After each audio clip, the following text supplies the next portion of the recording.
दुनिया का सबसे खतरनाक पॉइजन पता है कौन सा है? Cyanide, arsenic? नहीं, ये एक ऐसा पॉइजन है जो किसी फैक्ट्री में नहीं बल्कि तुम्हारे दिमाग में बनता है। और सबसे डरावनी चीज़ क्या है पता है? तुम हर रोज़ इसे खुद अपने हाथों से अपने अंदर उतारते हो। Small doses every single day. कभी ऐसे हुआ है कि एक बड़ा डिसीजन लेने वाले हो और अंदर से अचानक से एक आवाज़ आ जाती है, क्या सच में मैं ये कर पाऊंगा? And what if I fail?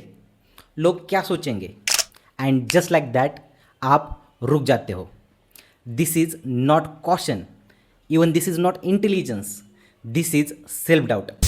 एक ऐसा स्लो पॉइजन जो आपके बॉडी को नहीं बल्कि आपके पोटेंशियल, आपके ड्रीम्स और आपके सोल को अंदर ही अंदर से ख़त्म कर देता है। And here is the most scariest part. Psychology कहती है जिन लोगों में सबसे ज़्यादा टैलेंट होता है वही लोग इसका सबसे पहले शिकार बनते हैं। तो आज इस वीडियो में हम आपके दिमाग के उस डार्क कमरे को खोलेंगे जहाँ पर यह पॉइजन बनता है। ये कोई स्टैंडर्ड मोटिवेशन वीडियो नहीं है। इस वीडियो में हम प्योर न्यूरोसाइंस और साइकोलॉजी से ये समझने की कोशिश करेंगे कि आप खुद ही अपने सबसे बड़े दुश्मन कैसे बन गए। हम सब एक अजीब से इंटरनल कॉन्फ्लिक्ट में जी रहे हैं। हम सब के अंदर एक ऐसा वर्जन छुपा है जो लाइफ में कुछ बड़ा करना चाहता है। उसे एग्जैक्टली पता है कि उसकी सेल्फ वर्थ क्या है, लेकिन exactly at the same time हमारे अंदर और एक वर्जन है जो हमें पीछे खींच लेता है। मॉडर्न लाइफ ने इस कॉन्फ्लिक्ट को 10x बढ़ा दिया है। आज के समय हमारे पास लिमिटलेस ऑप्शंस है, लेकिन हमारा कॉन्फिडेंस लिमिटेड है। हम हर रोज़ सोशल मीडिया पर दूसरों की परफेक्ट लाइफ देखते हैं और सबकॉन्शियसली हमारा ब्रेन इसे कंपेयर करता है। रिजल्ट एक डीप इंटरनल फ्रिक्शन। तुम एक्शन तो लेना चाहते हो पर तुम्हारा दिमाग पैरालाइज हो जाता है। ओवर थिंकिंग का एक ऐसा लूप स्टार्ट हो जाता है जहाँ पर तुम कुछ किए बिना ही थक जाते हो। You are tired not because you work hard but because you fought a war inside your own head for the entire day and this changes everything. जब तुम हमेशा खुद पर डाउट करते हो तो तुम्हारा ब्रेन एक नया न्यूरल पाथवे जनरेट करता है, द पाथवे ऑफ हेजिटेशन, और तुम एक एक्शन टेकर से परमानेंट थिंकर बन जाते हो। लेकिन यहाँ पर यह सवाल आता है, हमारा अपना ही दिमाग हमारे खिलाफ क्यों काम करता है? Why does your brain hates your growth? तो इसका आंसर छुपा है न्यूरोसाइंस और इवोल्यूशनरी साइकोलॉजी में। तो आइए मिलिए आपके दिमाग के एक पार्ट, द अमिगडाला से। इसका सबसे इम्पॉर्टेंट काम यही है, आपको जिंदा रखना, द सर्वाइवल। आज से करीब 2 लाख साल पहले जब हम जंगल में रहते थे तब हर एक नई चीज़ हमारे लिए एक खतरा थी। फॉर एग्जाम्पल, अगर झाड़ियों के पीछे कुछ हिल रहा है और वो हम देखने के लिए जाएंगे तो हो सकता है वहाँ पर शेर हो और वो हमें खा जाए। इसलिए इवोल्यूशन के समय पर ही हमारे अमिगडाला ने ये सीखा, stay in the cave, stay safe. और आज 2026 में जब हम जंगल में नहीं रहते फिर भी हमारे अमिगडाला के लिए एक नया बिजनेस स्टार्ट करना इज इक्वलेंट टू शेर का सामना करना। Public speaking is equal to tribe से निकाले जाना। अपना आर्ट या कंटेंट सोशल मीडिया पर अपलोड करना is equivalent to social rejection. और इसी को साइकोलॉजी में निगेटिविटी बायस कहा जाता है। हमारा ब्रेन पॉजिटिव चीज़ों से 4 गुना ज़्यादा निगेटिव चीज़ों पर फोकस करता है।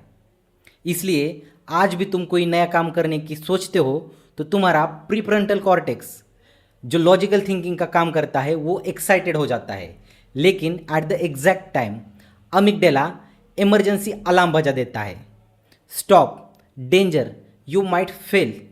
यही रीज़न है हम सेल्फ डाउट करते हैं।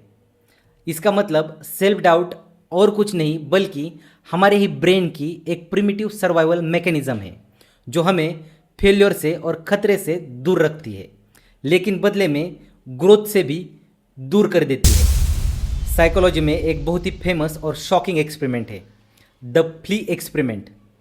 फ्ली एक छोटे जीव होते हैं जो अपनी हाइट से लगभग 200 गुना ज़्यादा ऊपर कूद सकते हैं। इस एक्सपेरिमेंट के लिए साइंटिस्ट ने कुछ फ्लीस को लिया और उन्हें एक ग्लास के जार में डाल दिया और उसके ऊपर उन्होंने एक ढक्कन लगा दिया।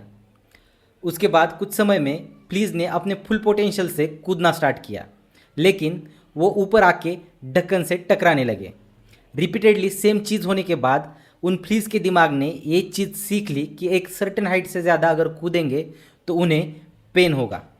उसके बाद कुछ समय बाद उन फ्लीज ने सिर्फ ढक्कन के नीचे तक ही कूदना स्टार्ट किया और कुछ समय बाद उन साइंटिस्ट ने उस जार के ऊपर जो ढक्कन लगाया था उसे हटा दिया।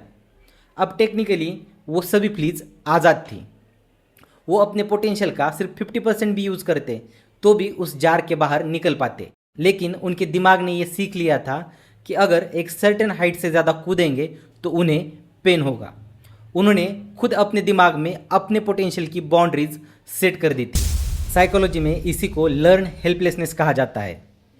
हो सकता है बचपन में, स्कूल में या फिर किसी पुराने रिलेशनशिप में आपके ऊपर भी एक ऐसा ही ढक्कन लगा दिया गया था। आपको शायद किसी ने कहा था कि तुमसे ये नहीं हो पाएगा, या फिर हो सकता है तुम किसी एग्ज़ाम में फेल हो चुके थे, तुम्हें कहीं से रिजेक्ट किया गया था, लेकिन आज वो ढक्कन हट चुका है। टेक्निकली तुम आज उस जार के बाहर कूद सकते हो, लेकिन आज भी तुम्हारे दिमाग में वही इमेजिनरी सीलिंग है जहाँ से टकरा के तुम वापस आते हो। तुम्हारा सेल्फ डाउट आज भी तुम्हें यही फील कराता है कि वो ढक्कन आज भी वहीं पर है, इसलिए तुम वो एक काम करने से आज भी डर रहे हो। आप सब ने लाइफ में एक कॉन्ट्रास्ट ज़रूर देखा होगा।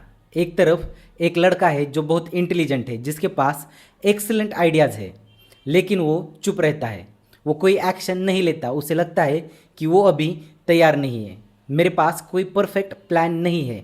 और दूसरी तरफ और एक लड़का है जिसके पास आधा अधूरा नॉलेज है, जिसके पास कोई परफेक्ट प्लान नहीं है, लेकिन वो अपने कॉन्फिडेंस के भरोसे एक्शंस लेना स्टार्ट करता है और इवेंचुअली वही लड़का अपने लाइफ में सक्सेसफुल होता है। इसी को साइकोलॉजी में ट्रैप ऑफ परफेक्शनिज्म कहा जाता है। बॉलीवुड के सबसे बड़े मेगास्टार अमिताभ बच्चन को उनके स्टार्टिंग के दिनों में उनकी भारी आवाज़ और लंबी हाइट की वजह से कई सारी जगहों से रिजेक्ट किया था। अगर उस समय पर वो इस सेल्फ डाउट के पॉइजन को अपने दिमाग में रखते तो क्या आज बॉलीवुड को उनका सबसे बड़ा आइकॉन मिलता। यही नहीं बल्कि आज का दुनिया का सबसे रिचेस्ट पर्सन इलॉन मस्क, उन्होंने जब स्पेसएक्स स्टार्ट किया था तब उनके पास कोई रॉकेट साइंस की डिग्री नहीं थी। उनके उस समय के real life heroes Neil Armstrong ने उनके इस मिशन का मजाक उड़ाया था और एक इंटरव्यू में इलॉन मस्क ने रोते हुए ये कहा था कि मुझे उनकी इस बात से बहुत हर्ट हुआ था। But did he doubt his mission? No, he chose execution और वैलिडेशन। इंटेलिजेंट लोग सेल्फ डाउट का सबसे ज़्यादा शिकार इसलिए बनते हैं कि वो आउटकम को सबसे ज़्यादा एनालाइज करते हैं।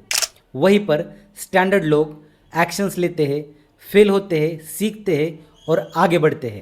रियलिटी यही है कि सेल्फ डाउट की लूप में फंसना ही सबसे बड़ा फेल्योर है। अगर तुम अपने लाइफ में सक्सेसफुल होना चाहते हो तो ये एक चीज़ हमेशा याद रखना, स्टार्ट अर्ली, स्टार्ट नाउ।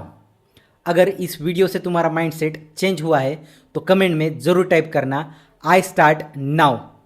अगर तुम्हें ये वीडियो पसंद आई तो वीडियो को लाइक करो और ऐसे ही माइंडसेट और साइकोलॉजी के रिलेटेड वीडियोस देखने के लिए चैनल को अभी सब्सक्राइब करो। मिलते हैं नेक्स्ट वीडियो में।